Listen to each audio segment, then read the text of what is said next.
الحمد للہ رب العالمین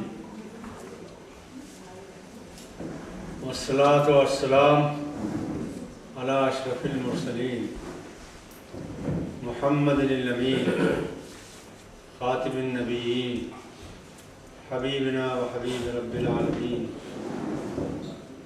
وعلی آلہ و اصحابہ و اتباعہ و ازواجہ اجمعین الی یوم الدین۔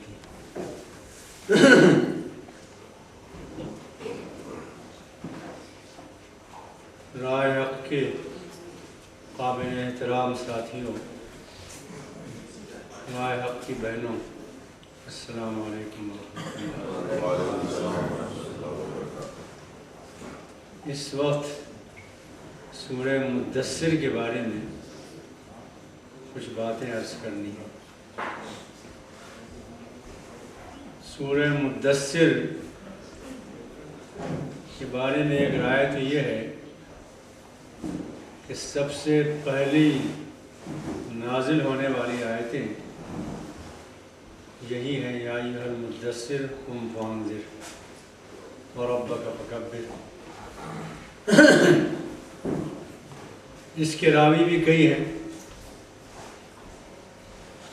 لیکن متفقہ فیصلہ یہ ہے امت کا کہ پہلی وحی جو نازل ہوئی غار حرا میں وہ ہے اقرأ بسم ربک الذی خلق خلق الانسان من علق، 5 آیتیں۔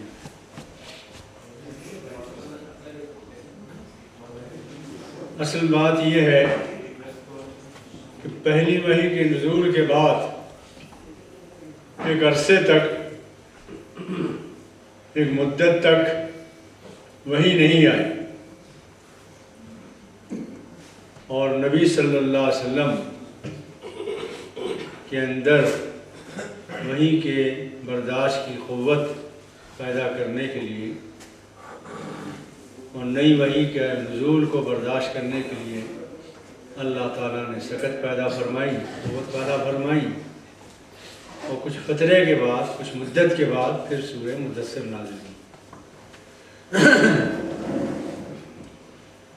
نبی صلی اللہ علیہ وسلم فرما رہے ہیں کہ میں ایک دن مکے میں جا رہا تھا کہ میں نے آسمان کی طرف نظر اٹھی، میں نے فضا میں جبریل امین کو کرسی پر بیٹھے دیکھا، میرے اوپر دہشت طاری ہوئی اور میں اس دہشت میں اپنے گھر آیا اور دثرونی میں نے کہا مجھے اڑاؤ، مجھے کمبل اڑاؤ، مجھے چادر اڑاؤ۔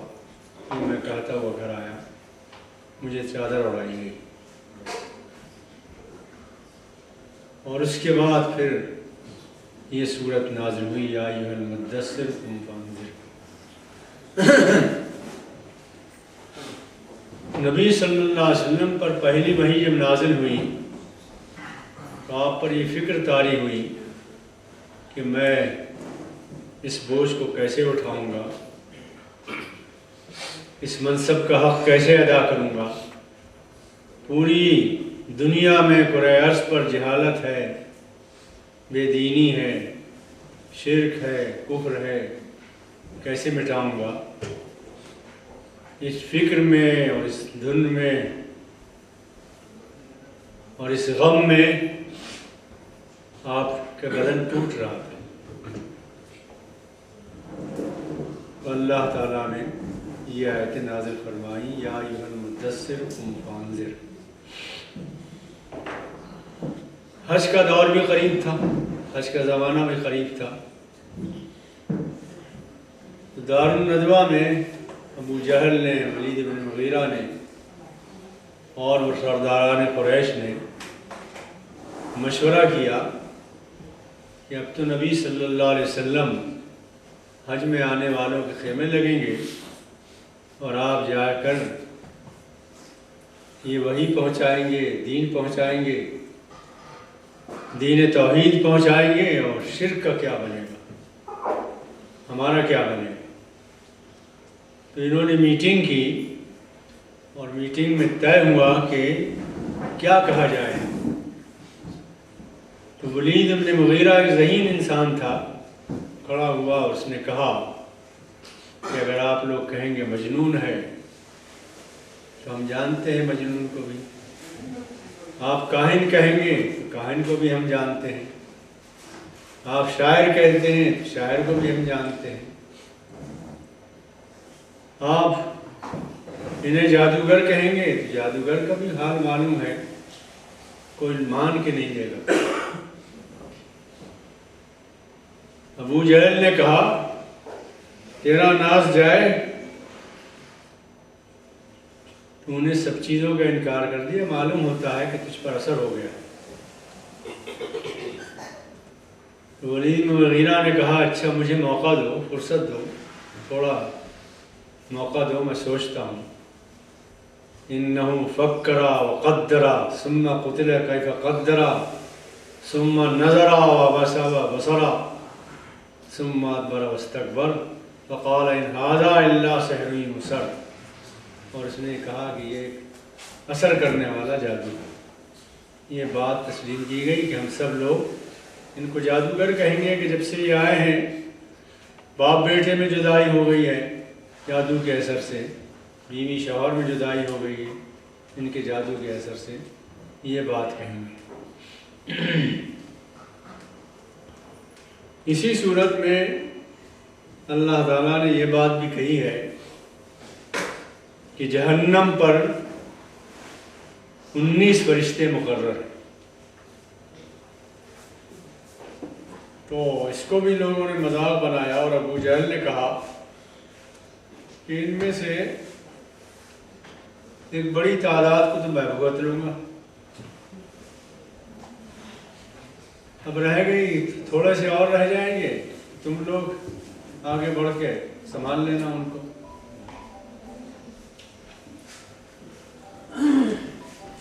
اس طرح گویا دین کا یہ لوگ مذاق اڑاتے رہے۔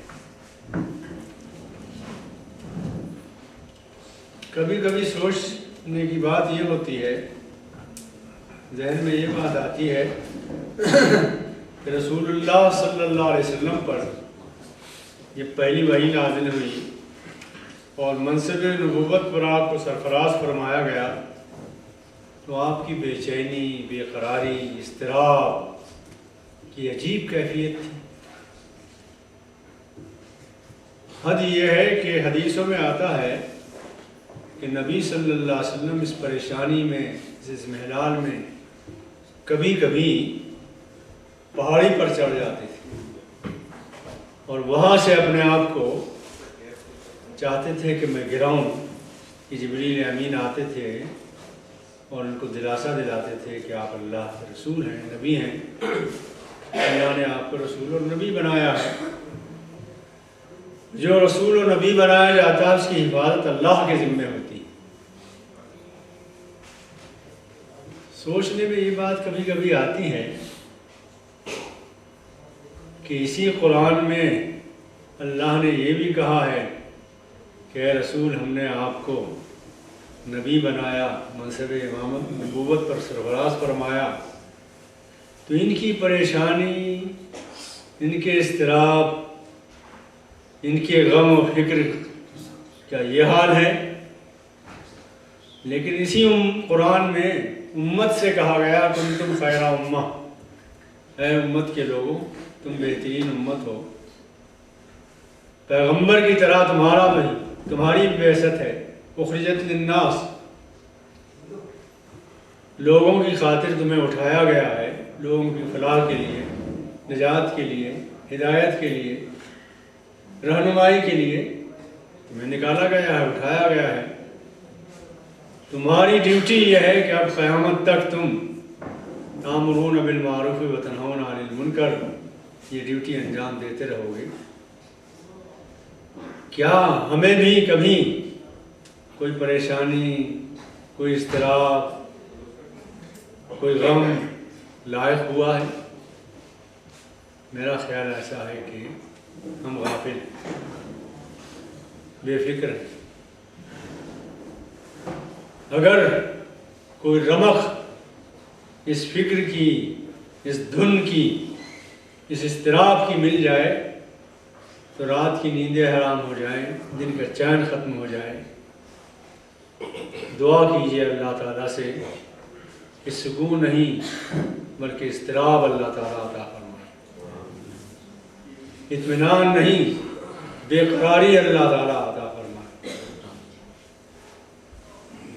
سکون نہیں اضطراب اور تڑپ اللہ تعالیٰ عطا فرمائے۔ اور اس تڑپ کی کوئی رمق بھی اگر مل جائے تو انشاءاللہ بیڑا پار لگ جائے گا۔ آپ کی تڑپ کی کیفیت یہ تھی کہ قرآن نے ایک فقرے میں اس تڑپ کو بیان کیا، اس بے قراری اور اضطراب کو بیان کیا، ایک فقرے میں، ایک چھوٹی سی آیت میں۔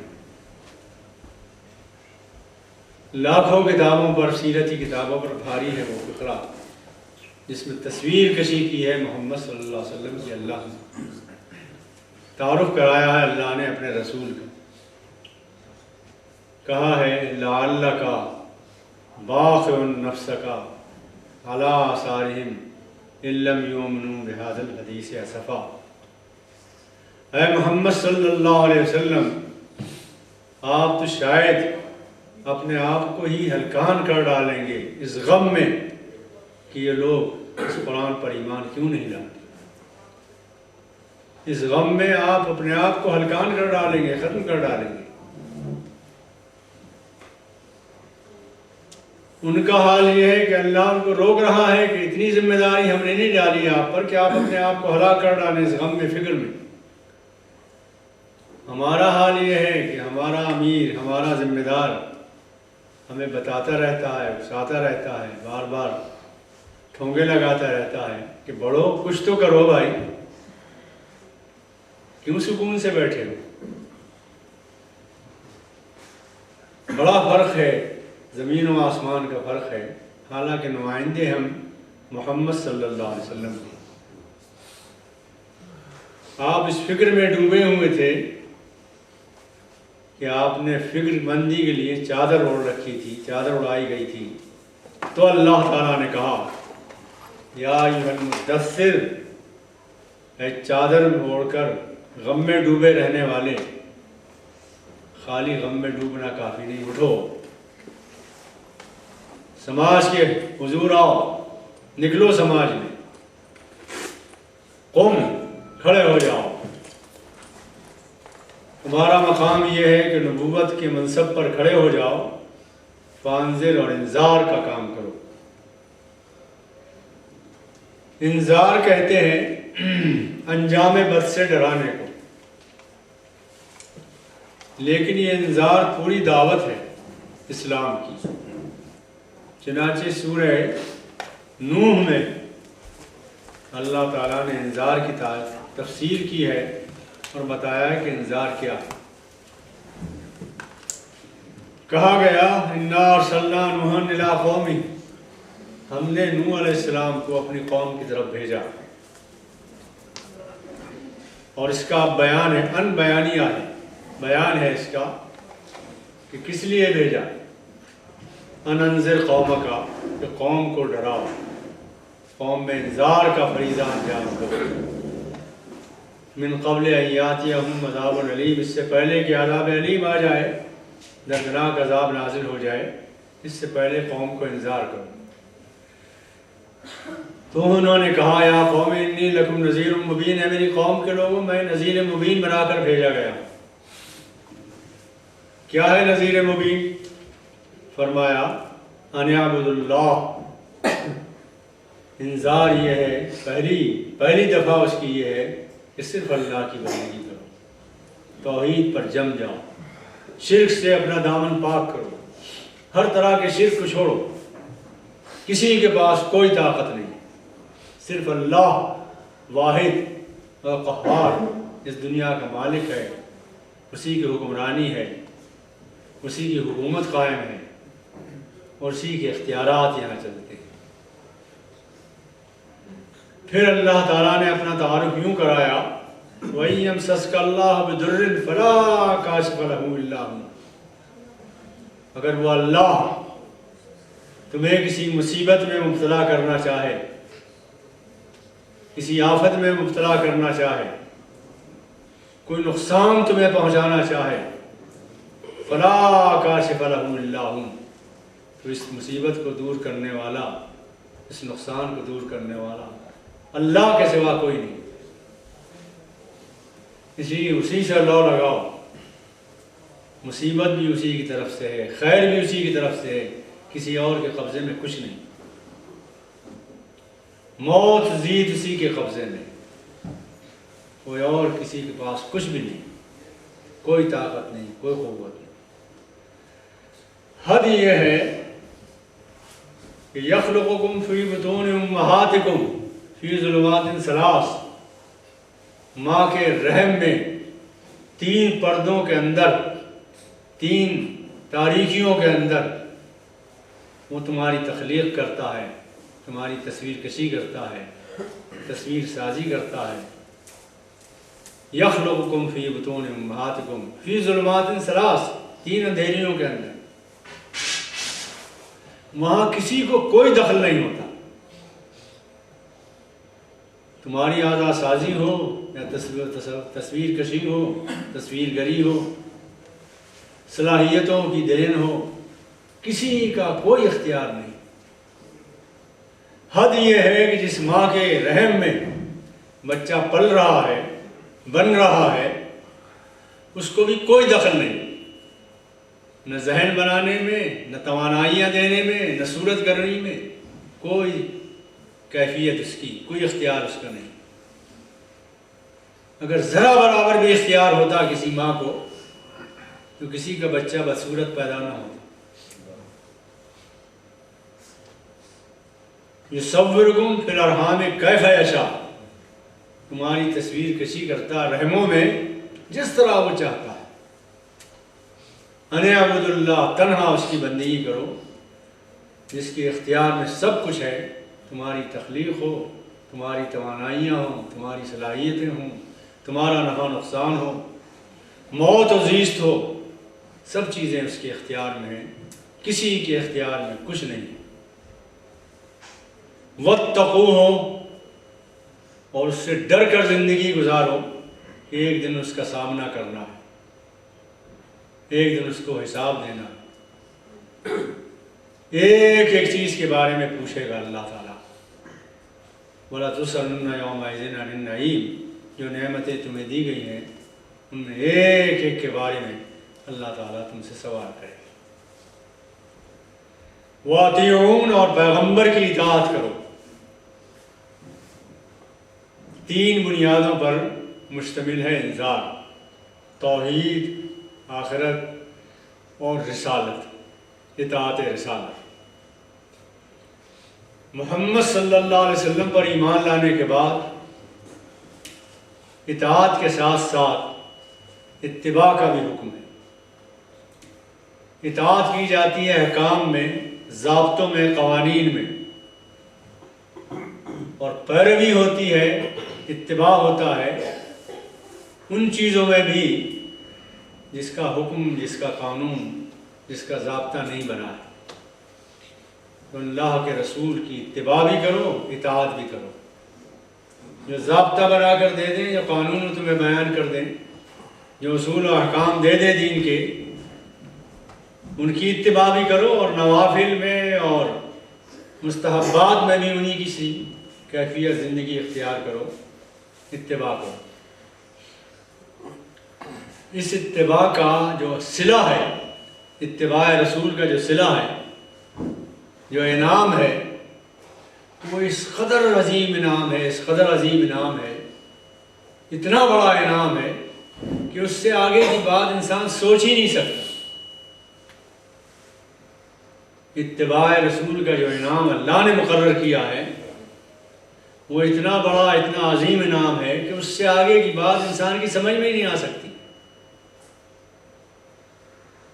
فرمایا قرآن نے، فاتبعونی، تم میری اتباع کرو، انعام اللہ یہ دے گا کہ وہ اپنا محبوب تمہیں بنا لے گا، تم اللہ کے محبوب بن جاؤ۔ یحببکم اللہ، اور تمہارے بڑے بڑے گناہ سب معاف کر دے گا، چھپا دے گا، پردہ ڈال دے گا۔ ان دو انعاموں پر اگر ذہن رہے، بخاری میں ایک روایت ہے، فرمایا رسول اللہ صلی اللہ علیہ وسلم نے کہ جب کسی بندے کو یا بندی کا انتخاب اللہ تعالیٰ کرتا ہے تو جبریل امین کو بلاتا ہے اور کہتا ہے کہ جبریل، مجھے اپنے فلاں بندے سے یا فلاں بندی سے محبت ہے، اے جبریل امین آج سے تم بھی اس سے محبت کرنا۔ اور جبریل امین وعدہ کرتے ہیں اللہ تعالیٰ سے کہ پروردگار، جب تیری محبوب ہے، تیرا محبوب ہے، تو میں بھی اس سے آج سے محبت کروں گا۔ اللہ کی محبت حاصل ہوتی ہے، پھر جبریل امین کی محبت حاصل ہوتی ہے، پھر جبریل امین نیچے کے آسمانوں میں آتے ہیں، فرشتوں کو جمع کرتے ہیں اور کہتے ہیں فرشتوں، فلاں بندی سے، روئے زمین کی فلاں بندی سے یا فلاں بندے سے اللہ کو بھی محبت ہے، مجھے بھی محبت ہے، اور فرشتے تم بھی اس سے محبت کرنا۔ فرشتے وعدہ کرتے ہیں کہ آج سے ہم بھی اس سے محبت کریں گے۔ اللہ کی محبت کے بعد جبریل امین کی محبت، پھر فرشتوں کی محبت یہ میسر آتی ہے۔ پھر فرشتے زمین پر اترتے ہیں اور ایک ایک چپے پر گھومتے ہیں اور ایک ایک مومن کے دل میں اس شخص کی یا اس بندے کی یا اس بندی کی محبت بٹھاتے ہیں۔ ان الذین آمنوا وعملوا الصالحات سیجعل لهم الرحمن ودا، ایمان اور عمل صالح کرنے والے بندے یا بندی کی ایک ایک دل میں اللہ تعالیٰ محبت ڈال دیتا ہے۔ تاریخ میں جن شخصیتوں سے، وہ عورت ہو یا مرد، کس مومن کو محبت نہیں؟ ہم نے خدیجۃ الکبریٰ رضی اللہ تعالیٰ عنہ کو نہ دیکھا نہ کوئی سوچا، مگر ایک ایک مومن کے دل میں ان کی محبت ہے۔ رابعہ بصری کو آپ نے نہیں دیکھا، کیا معلوم کہاں پیدا ہوئی، کہاں پلی بڑی، لیکن جب نام لیا جاتا ہے محبت امٹتی ہے۔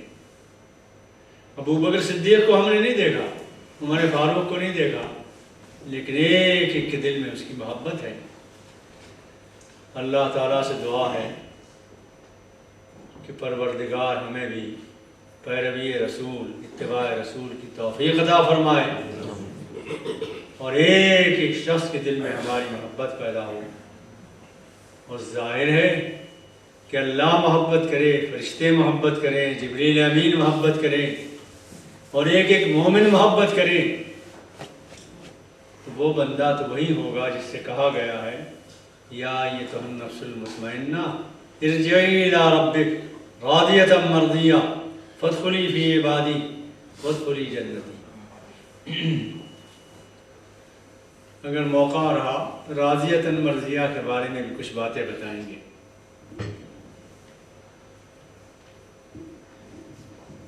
فرمایا گیا قم فانذر، اٹھو اور انذار کرو، اور انذار کی بات میں نے بتائی، کیا ہے انذار؟ وَرَبَّكَ فَكَبِّرْ، اور اپنے رب کی تکبیر بیان کرو، بڑائی بیان کرو۔ ابھی میں نے بتایا کہ اللہ کی بڑائی کیا ہے، وہی بڑا ہے اور کسی کے پاس کچھ نہیں، وہی عظمت والا ہے، کسی اور کے پاس کوئی عظمت نہیں۔ جس کو بھی کوئی عظمت ملی ہے اسی سے ملی ہے، کسی کے پاس اپنا کچھ نہیں۔ چنانچہ ہم روزانہ نماز کی ہر رکعت میں یہ بات دہراتے ہیں، الحمدللہ رب العالمین، ساری خوبیاں، سارے کمالات، ساری عظمتیں، سارے احترام، ساری خوبیاں، ساری صفات، سب کچھ اللہ کے لیے۔ مگر ہر انسان کے ساتھ ایک شیطان لگا ہوا ہے، اور جو شخص جتنا بڑا عالم ہے، جتنا بڑا متقی ہے، جتنا بڑا اللہ والا ہے، اس کے ساتھ شیطان بھی اتنا ہی بڑا لگا ہوا ہے۔ معمولی انسان تو کچھ نہیں کر سکے گا۔ تو ٹھیک اسی وقت جب ہم کہتے ہیں الحمدللہ رب العالمین، ساری تعریفیں، ساری خوبیاں، سارے کمالات اللہ کے لیے ہیں، ٹھیک اسی وقت شیطان چپکے سے کہتا ہے مگر تم بھی تو بہت اچھی قرات کر رہے ہو، اچھی باتیں بیان کر رہے ہو، اس انا کو بھی ختم کیجیے۔ اور جب تک اس انا کی بھی کبھی انکار نہ ہو جائے، الحمدللہ رب العالمین کا حق ادا نہیں ہوگا۔ کچھ نہیں، ہم نہیں پڑھ سکتے، نہیں بول سکتے، ایک جملہ زبان سے نہیں نکل سکتا اگر اللہ نہ چاہے۔ سب کچھ اس کی توفیق سے ہوتا ہے۔ مولانا اعزاز علی صاحب رحمۃ اللہ علیہ دیوبند کے ایک بہت بڑے عالم تھے، ادب اور فقہ کے بہت عظیم آدمی تھے۔ ایک دن فرمانے لگے کہ جب اللہ تعالیٰ تمہیں توفیق دے دے کسی نیکی کی، نیک کام کرنے کی، تو پھر اس تأمل میں، شش و پنج میں نہ پڑے رہو کہ پتہ نہیں اللہ قبول کرے گا کہ نہیں کرے گا۔ یہ توفیق دینا سائن ہے، علامت ہے اس بات کی کہ اس کی نظر عنایت ہے آپ پر۔ آپ یہاں تشریف لائے اللہ کا کلام سننے کے لیے، توفیق دی اللہ نے تو آئے، اس کی توفیق کے بغیر ذرہ نہیں ہل سکتا۔ اس نے توفیق دی ہے تو آئے ہیں۔ اس کے بعد فرمایا کہ دہلی کی جامع مسجد کے دکنی دروازے پر ایک شخص مسواکیں بیچتا تھا۔ 40 سال تک اس نے وہاں مسواکیں بیچی، دکنی دروازے پر بیٹھ کر، مسجد کے، جامع مسجد کے، دہلی کی جامع مسجد، دور دور سے لوگ دیکھنے آتے ہیں، لیکن اس 40 سال کے عرصے میں ایک دن بھی جامع مسجد اندر سے دیکھنے کی توفیق اسے نہیں ملی۔ جب اللہ توفیق نہیں دیتا تو دروازے پر بیٹھنے والوں کو بھی روک دیتا۔ اللہ توفیق دیتا ہے تو انسان آگے بڑھتا ہے، اس کی توفیق کے بغیر کچھ نہیں ہو سکتا۔ وہی بڑا ہے، کوئی اور بڑا نہیں۔ ربک فکبر، اسی کی کبریائی بیان کرو۔ اور اس کبریائی کے لیے ہم 5 وقت کی نماز ادا کرتے ہیں، بار بار کہتے ہیں اللہ اکبر، اللہ اکبر، اللہ اکبر، تاکہ دل میں یہ بات جم جائے، راسخ ہو جائے، اور کسی کی کبریائی کا ذرہ برابر بھی اثر باقی نہ رہے۔ ڈر ہو تو اس کا، محبت ہو تو اس کی۔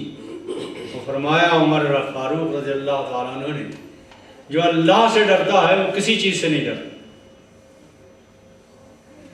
اور جو اللہ سے نہیں ڈرتا وہ ہر چیز سے ڈرتا۔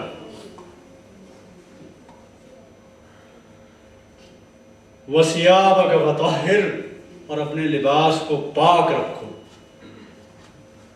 طاہر الثوب عربی زبان میں اس شخص کو کہتے ہیں جس کا کردار پاک ہو۔ نجس الثوب اس شخص کو کہتے ہیں جس کا کردار ناپاک ہو۔ ظاہری کپڑے بھی صاف رکھو، جسم بھی صاف رکھو۔ طہارت کا ایک تصور اللہ تعالیٰ نے دیا ہے۔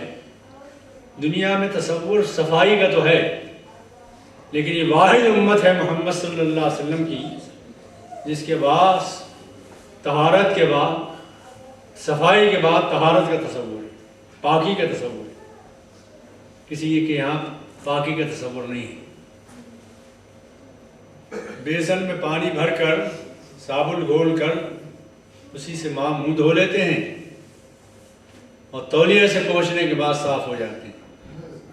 طہارت تو نہیں حاصل ہوتی، پاکیزگی تو نہیں آتی۔ وَثِيَابَكَ وَطَهِّرْ، اپنے کردار کو پاک کرو، اللہ کی کبریائی بیان کرو، اور یہ ایک ایک بات پر غور کرتے چلے جائیے، جو رسول سے کہا گیا وہ ہم سے کہا جا رہا ہے، اس امت سے کہا جا رہا ہے۔ وہ لوگ جو اپنے کردار کی فکر نہیں کرتے، اپنی شخصیت کی تعمیر اور تکمیل کی کوشش نہیں کرتے، وہ دعوت کا حق ادا نہیں کر سکتے، پہنچانے کا حق ادا نہیں کر سکتے، دین حق کی تعلیم دینے کا حق ادا نہیں کر سکتے۔ وَالرُّجْزَ فَاہْجُرْ، اور ہر گندگی سے، وہ شرک کی ناپاکی ہو یا اور گندگیاں ہوں، تاریکیاں ہوں، ان سے اپنی زندگی کو پاک کرو۔ وَالرُّجْزَ فَاہْجُرْ، اور نجاست کو، رجز کو، گندگی کو دور کرو، کردار کو پاکیزہ بناؤ، لباس کو صاف ستھرا رکھو۔ وَلَا تَمْنُن تَسْتَكْثِرْ، اور احسان نہ جتاؤ، کسی پر احسان کرو تو اس فکر میں نہ کرو کہ اس کا صلہ ملنے والا ہے، بلکہ صلہ دینے والا اللہ تعالیٰ ہے۔ دعوت کا کام کرو تو یہ احسان نہ جتاؤ کہ ہم نے بھلائی پہنچائی ہے، کوئی صلہ اس کا جواب میں ملے گا، احترام بڑھے گا ہمارا۔ صلہ دینے والا صرف اللہ تعالیٰ ہے۔ اور اگر آپ نے انسانوں سے تمنا رکھی تو پھر انسانوں کے حوالے اللہ تعالیٰ کر دے۔ ترمذی میں ایک روایت ہے، جامع ترمذی، اور یہ روایت جب ایک صحابی کو سنائی گئی تو بے ہوش ہو گئے، رونے لگے، 3 بار روئے۔ حدیث یوں ہے کہ اللہ کے رسول نے فرمایا صلی اللہ علیہ وسلم کہ قیامت کے دن سب سے پہلے جن لوگوں کو جہنم کی سزا دی جائے گی، جہنم میں ڈالا جائے گا، وہ اللہ کے 3 بندے ہوں گے۔ غور کیجیے، پہلا بندہ لایا جائے گا، وہ محدث ہوگا، مدرس ہوگا، عالم ہوگا، مبلغ ہوگا، دین پہنچانے والا ہوگا، اسے اللہ نے قرآن کا علم دیا ہوگا۔ وہ کہے گا اللہ تعالیٰ اس سے، میرے بندے میں نے تجھے قرآن کا علم دیا تھا۔ وہ جواب میں کہے گا پروردگار میں نے دن و رات، شب و روز تیرا قرآن پہنچایا، تیرا دین پہنچایا، تیری تعلیمات بندوں کو دی۔ اللہ تعالیٰ کہے گا کذبت، وتقول الملائکۃ کذبت، فرشتے بھی کہیں گے، اللہ بھی کہے گا کہ تو جھوٹا ہے، تو نے اس لیے پہنچایا تھا کہ لوگ کہیں کہ یہ بڑا عالم ہے، بڑا مبلغ ہے، بڑا مدرس ہے۔ وقد قیل، اور یہ دنیا میں کہہ دیا گیا، یہ صلہ مل گیا تجھے، آج یہاں کچھ نہیں ہے تیرے لیے۔ ایک دوسرا شخص لایا جائے گا، اسے اللہ نے مال دیا ہوگا، دولت دی ہوگی، اللہ تعالیٰ اس سے کہے گا بندے میں نے تجھے مال دیا تھا، دولت دی تھی، بہت نوازا تھا تجھے۔ وہ کہے گا پروردگار میں نے شب و روز تیری راہ میں خرچ کیا۔ اللہ اس سے کہے گا تو جھوٹا ہے۔ فرشتے بھی کہیں گے تو جھوٹا ہے، تو نے اس لیے میری راہ میں صرف کیا تھا کہ لوگ تجھے سخی کہیں، انداتا کہیں۔ وقت قیل، اور یہ بات بھی کہہ دی گئی دنیا میں، اب یہاں کچھ نہیں ہے تیرے لیے۔ تیسرا شخص وہ ہوگا جو میدان جہاد میں شہید ہوا ہوگا، اس سے اللہ تعالیٰ پوچھے گا میں نے تجھے دولت دی تھی، بہادری دی تھی، قوت دی تھی، طاقت دی تھی، توانائی دی تھی۔ وہ کہے گا پروردگار میں نے تیری راہ میں جان دے دی، لڑتے لڑتے اپنی جان پیش کر دی، نذرانہ پیش کیا۔ اللہ تعالیٰ اس سے کہے گا تو جھوٹ بول رہا ہے، تو نے اس لیے جان دی تھی کہ لوگ کہیں بڑا جری ہے، بڑا بہادر ہے۔ وقت قیل، اور یہ کہہ دیا گیا۔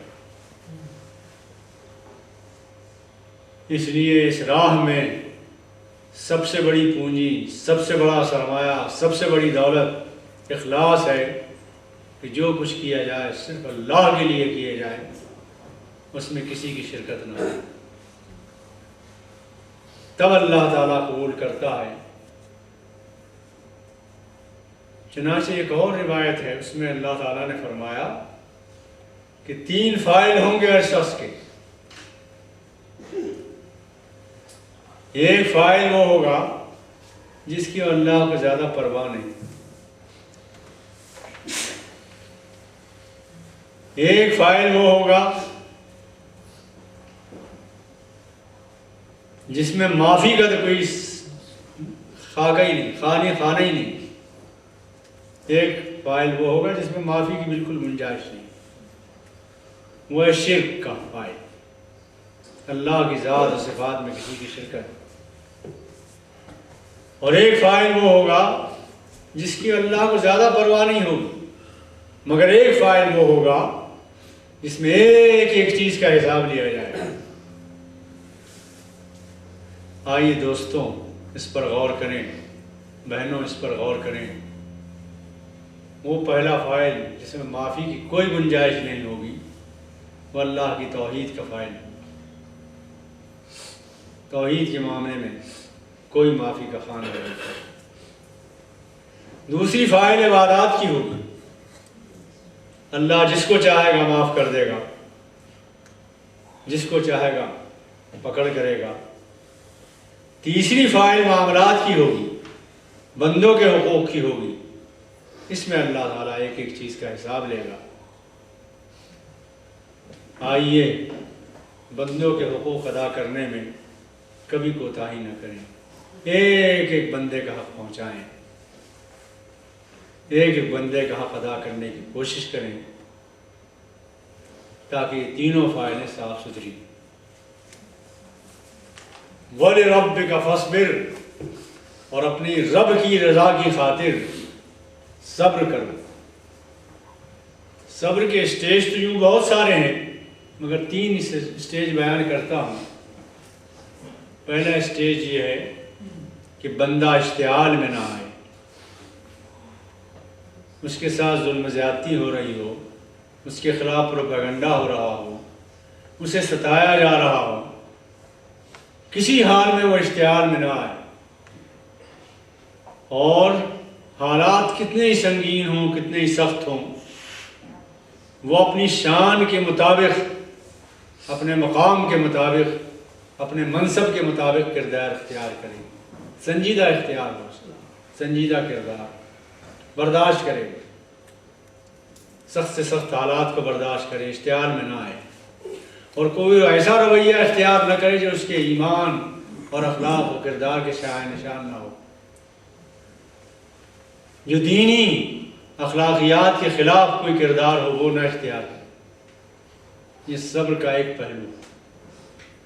صبر کا دوسرا پہلو یہ ہے کہ جب سنگین حالات ہوں اور اسلام پر عمل کرنے نہ دیا جا رہا ہو، انسان اور مضبوط ہو جائے دین پر عمل کرنے میں، اور جم جائے، اور ثبات قدمی دکھائے، حالات کے مقابلے میں وہ دین کو چھوڑے نہیں بلکہ اور مضبوط ہو جائے۔ اس لیے کہ دین کو اگر اس نے چھوڑ دیا تو یہی تو امت، یہی تو لوگ چاہتے ہیں، پھر تو اس نے آپ کو فیل کر لیا، اور جم جائے، اور جم جائے، اور دین کو اختیار کرے۔ اور تیسری بات یہ کہ جو آزمائشیں آئیں اس میں تھوڑ دلی نہ دکھائے، بزدلی نہ دکھائے، ان کو برداشت کرے، انہی میں کامیابی حاصل کرے۔ وجہ یہ ہے کہ ہر آزمائش آپ کا درجہ بلند کرنے کے لیے آتی ہے۔ اولاد ایک آزمائش ہے، امتحان کا پرچہ ہے۔ ہر پرچہ جو آپ حل کریں گے وہ آپ کا درجہ بلند کرے گی۔ ہر امتحان جو آپ دیں گے اس میں آپ کے درجات بلند ہوں گے۔ بی اے کا امتحان دیں گے، ایم اے کا امتحان دینے کے لائق بنیں گے۔ تو امتحان انسان کے درجات کو بلند کرنے کا ایک ذریعہ ہے۔ ان آزمائشوں میں پورا اترنے کی فکر کریں، کوشش کریں۔ وَلِرَبِّكَ فَاصْبِرْ۔ اس کے بعد اللہ تعالیٰ نے قیامت کا نقشہ کھینچا، اور پھر ذکر کیا ہے 19 کے عدد کا کہ قیامت کے دن جہنم کے دروازوں پر 19 فرشتے ہوں گے، مگر قرآن نے یہ نہیں کہا کہ 19 کا عدد ان کے لیے آزمائش بن گیا، بلکہ یہ گنتی آزمائش عدد بن گیا ان کے لیے۔ 19 نہ ہوتا، 18 ہوتا تب بھی یہ پریشانی تھی، 20 ہوتا جب بھی یہ پریشانی تھی، عدد ان کے لیے پریشانی بن گیا، بس 22 بن گیا۔ اس کے بعد پھر اللہ تعالیٰ نے آخر میں کہا ہے کہ جو لوگ دین سے نفور ہوتے ہیں، بیزار ہوتے ہیں، وہ کبھی سننا نہیں چاہتے،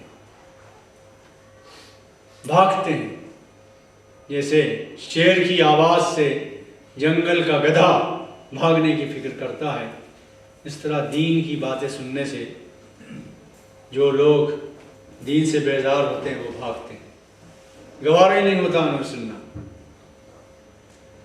آخر میں اللہ تعالیٰ نے کہا دیکھو تمہارے گناہوں پر پردہ ڈالنے والا بھی اللہ ہے، اور جو ہستی جس ہستی سے ڈرنا چاہیے وہ بھی اللہ تعالیٰ ہے۔ اے اللہ کے بندو، ہوا اہل التقوی و اہل المغفرہ، وہی اس لائق ہے کہ اس سے ڈرا جائے، اور وہی اس لائق ہے کہ اس سے استغفار کیا جائے، مغفرت طلب کی جائے۔ آئیے دوستوں، اس کی روشنی میں اپنا جائزہ لیں، اور جائزہ لے کر یہ سوچیں کہ یہ راہ ہم نے اپنائی ہے، یہ قدم قدم بلائیں، یہ سواد کوئے جانا، وہ یہیں سے لوٹ جائے جسے زندگی ہو پیاری۔ اس راہ میں مشکلات بھی ہیں، پریشانیاں بھی ہیں، زحمتیں بھی ہیں، مگر وہ زندگی کس کام کی جس میں کوئی پریشانی نہ ہو، کوئی زحمت نہ ہو؟ کیا مزہ اس سپاٹ زندگی کا جس میں اللہ کی محبت میں کوئی کانٹا بھی نہ چبھے۔ یہ نشست کیسی ہے راہ میں، تیرے ذوق سفر کو کیا ہوا؟ یہ نشست کیسی ہے راہ میں، تیرے ذوق سفر کو کیا ہوا؟ ابھی 4 کانٹے چبھے نہیں کہ ارادے سارے بدل گئے۔ آئیے دوستوں، اس راہ پر چلنے کی ہمت کی ہے، حوصلہ کیا ہے۔ ایک ڈاکٹر نذیر احمد تھے، نام سنا ہوگا آپ نے، بھٹو کے زمانے میں قتل کرائے گئے تھے۔ جب مودودی صاحب رحمۃ اللہ علیہ کی پھانسی کا حکم ہوا تو یہ ملنے کے لیے گئے جیل میں، اپنی ڈائری لے گئے اور مولانا سے درخواست کی کہ مولانا اس میں کوئی نصیحت لکھ دیجئے اور دستخط کر دیجئے ہمیں۔ تو مولانا نے ایک خطا لکھا سودا کا، سودا قمار عشق میں شیری سے کوہکن، بازی اگرچہ پا نہ سکا سرتک ہو سکا۔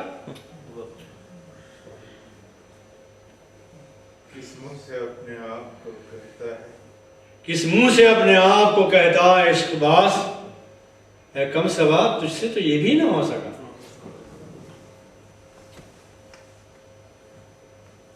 پھر اللہ تعالیٰ نے موقع دیا اور مولانا باہر آئے تو ڈاکٹر نذیر احمد نے انہیں اپنے گھر بلایا۔ مولانا بھی تھے اور میاں طفیل محمد صاحب بھی تھے، اور بھی کچھ بزرگان دین تھے جن کے نام مجھے یاد ہیں۔ یہ گئے تو گاؤں میں وہ رہتے تھے، راستہ بڑا اونچا نیچا، پتھریلا راستہ، سنگلاخ زمین، ٹھوکریں لگ رہی ہیں۔ پہنچے، میاں طفیل محمد صاحب نے کہا کہ ڈاکٹر نذیر تمہارا راستہ تو بڑا سنگلاخ ہے، بڑی پتھر۔ تو فرمایا، جواب دیا نذیر احمد صاحب نے، یہ جواب تھا تمہارے عشق کا، انہی پتھروں پہ چل کر اگر آ سکو تو آؤ، میرے گھر کے راستے میں کوئی کہکشاں نہیں۔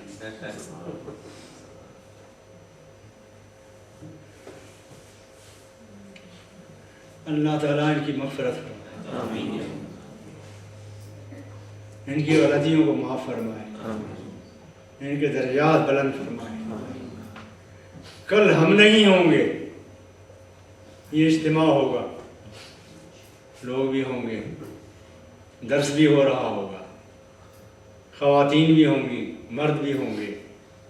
کاش کل اسی طرح ہمارا کوئی ذکر کرے اور ہماری مغفرت کی دعا کرے۔